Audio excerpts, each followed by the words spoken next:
Hello everyone. आज class 10 maths chapter 3 का exercise 3.2 है। मैं बहुत दिनों बाद वीडियो बना रही हूँ, उसके लिए सॉरी, मैं बहुत बिजी थी। ठीक है, तो आगे का चैप्टर हम कंटिन्यू करते हैं। निम्न रैखिक युग्म को प्रतिस्थापित विधि से हल कीजिए। ये क्वेश्चन आपकी एक्सरसाइज 3.2 का क्वेश्चन नंबर 1 है।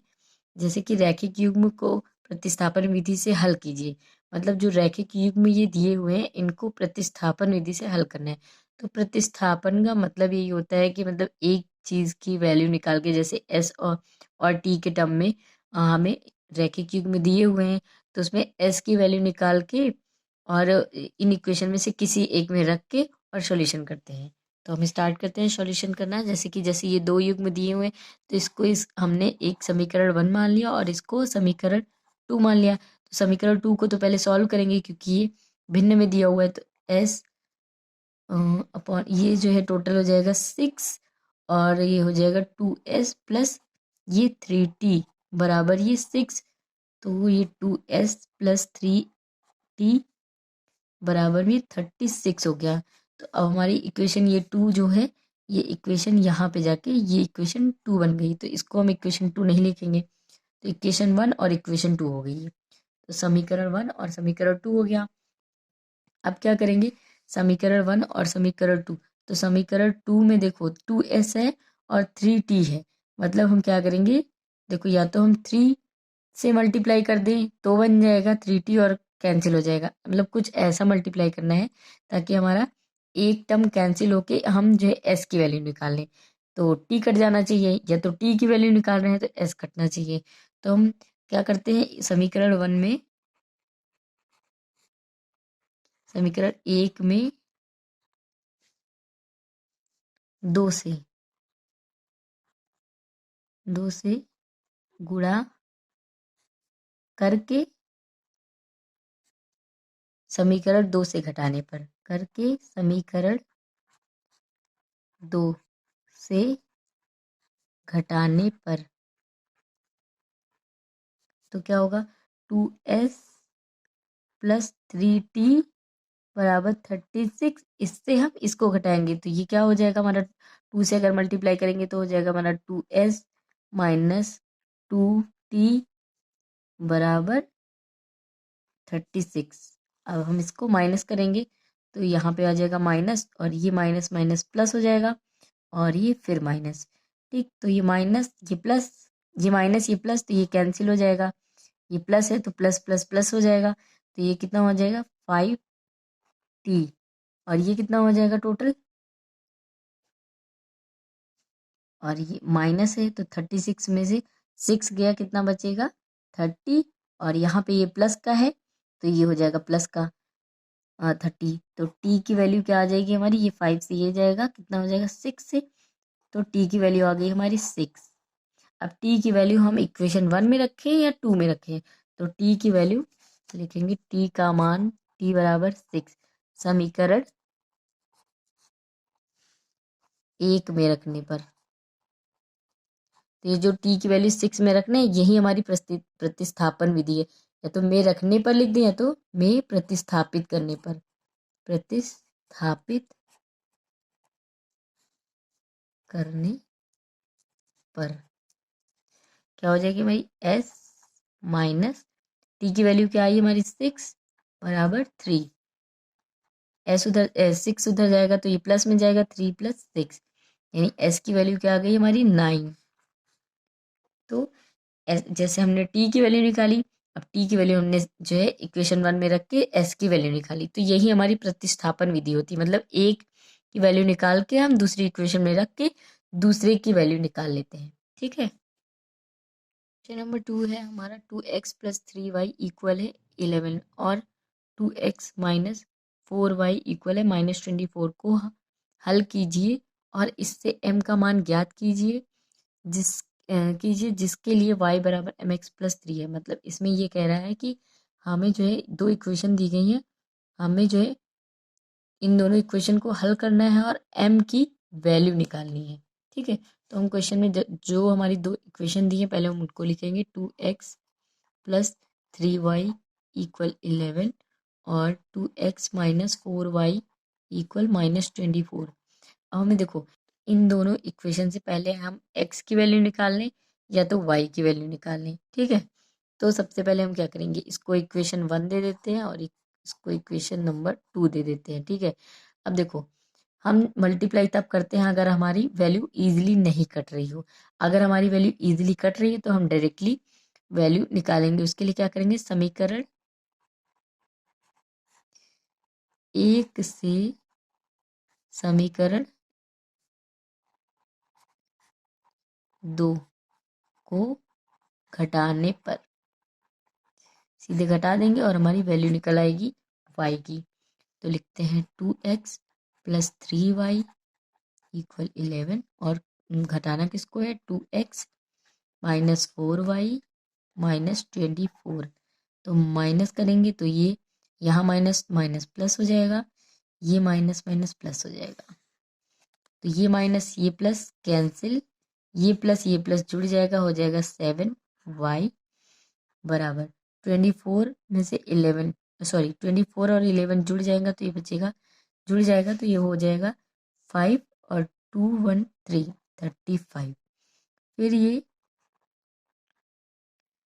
y की वैल्यू क्या आ जाएगी हमारी, यहाँ से ये कैंसिल हो जाएगा 5, तो y की वैल्यू आ गई 5। अब हम इसको y की वैल्यू 5 मतलब y की वैल्यू हम जो है इक्वेशन 1 में भी लिख सकते हैं, इक्वेशन 2 में लिख सकते हैं, लेकिन हमारी जो इजीली वैल्यू आ जाएगी वो इक्वेशन 1 से आ जाएगी। तो हम y की वैल्यू यानी y बराबर 5 को समीकरण 1 में प्रतिस्थापित करने पर, 1 में प्रतिस्थापित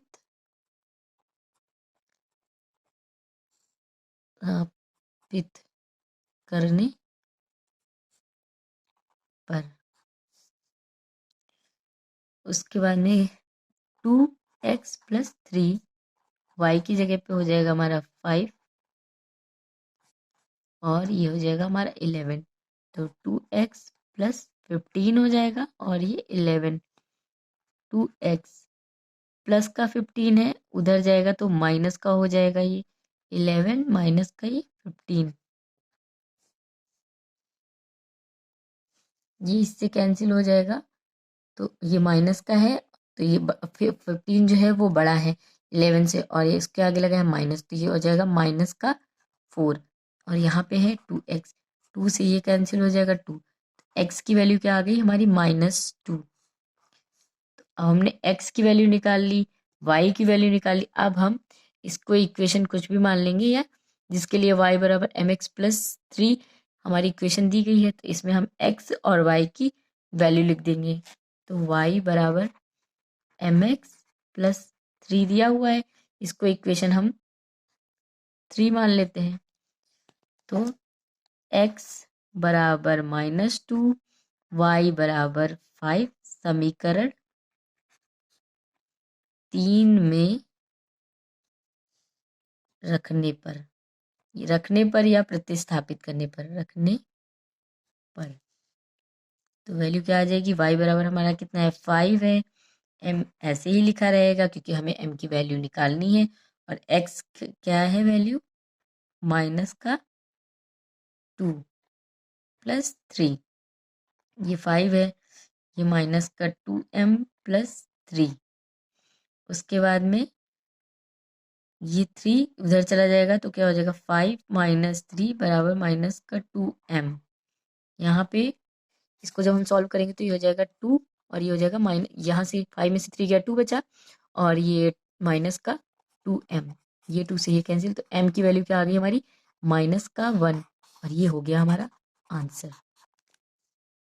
तो इस तरह के क्वेश्चन में सबसे पहले हम जो इक्वेशन दी होगी उससे हम या तो x की वैल्यू निकालेंगे या तो y की वैल्यू निकालेंगे, ठीक है। उसके बाद में x और y की वैल्यू निकाल के जो इक्वेशन थर्ड इक्वेशन वगैरह हमारी दी गई है उसमें हम x और y के मान रख के हम m का मान इस जगह पे m लिख सकते हैं, t लिख सकते हैं, कुछ भी दे सकते हैं, तो उसकी वैल्यू हम निकाल लेंगे। और ये क्वेश्चन आपकी एक्सरसाइज का ही है जो कि पूछा गया है 2023 में, तो इम्पॉर्टेंट है और आप लोग प्रैक्टिस जरूर करते रहिए। अब एक्सरसाइज 3.2 का ही क्वेश्चन नंबर 3 है, निम्न समस्याओं में रैखिक समीकरण युग्म बनाइए और उनके हल प्रतिस्थापन विधि द्वारा ज्ञात कीजिए। ये क्वेश्चन 2020 और 2022 में पूछा गया, तो पूरी श्योरिटी तो नहीं होती है 100%, लेकिन 98% तो होती है कि 2020 में पूछा गया, 2022 में पूछा गया, तो 2024 में पूछा जा सकता है। ठीक है, तो दो संख्याओं का अंतर 26 है और एक संख्या दूसरी संख्या की 3 गुनी है, तो उन्हें ज्ञात कीजिए। मतलब हमें संख्याएं पूछी गई है कि दो संख्याओं का अंतर 26 है, एक संख्या दूसरी संख्या की 3 गुनी है, तो उन्हें ज्ञात कीजिए। मतलब किसे ज्ञात कीजिए? उन्हीं संख्याओं को ज्ञात कीजिए। क्वेश्चन सॉल्व करते हैं। सबसे पहले क्या दिए है, हमें जिन संख्याओं के बारे में बोला गया उनको मान लेते हैं कि माना संख्याएं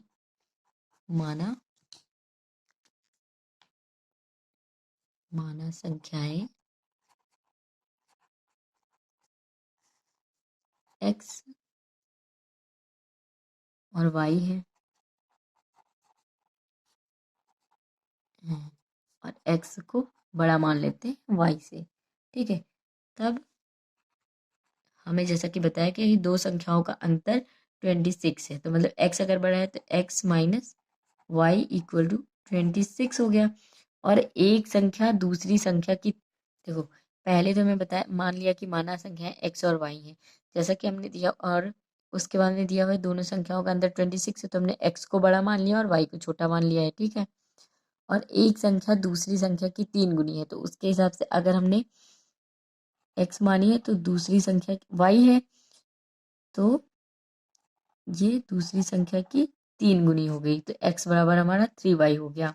ठीक, और हमने इसको इक्वेशन 1 मान लिया और इसको इक्वेशन 2 मान लिया है। अब हम क्या करेंगे, देखो x की वैल्यू सीधे हमें 3y मिल गई। यहाँ हम x बराबर 3y समीकरण 1 में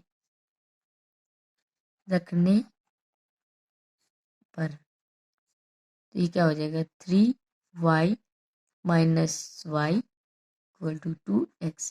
तो ये क्या हो गया हमारा, 2y बराबर 26, तो y की वैल्यू आ गई हमारी 13, सीधे सीधे निकल के आ गई। अब हम क्या करेंगे, एक संख्या दूसरी संख्या की 3 गुनी है, इससे तो हमने इक्वेशन बना ली थी, हमें संख्याएं ज्ञात करनी। तो देखो जो हमारी दूसरी संख्या थी वो हमारी y बराबर 13 निकल के आई, और हमारी इक्वेशन 2 से हम x की वैल्यू निकाल सकते हैं। तो क्या करेंगे, y बराबर 13 समीकरण 2 में रखने पर या प्रतिस्थापित करने पर, तो क्या करेंगे, ये हमारी इक्वेशन 2 क्या थी, x बराबर 3y था, तो 3 इंटू वाई की वैल्यू कितनी थी 13, तो x की वैल्यू क्या निकल के आई हमारी 39, तो x की वैल्यू निकल के आ गई 39, y की वैल्यू निकल के आ गई 13।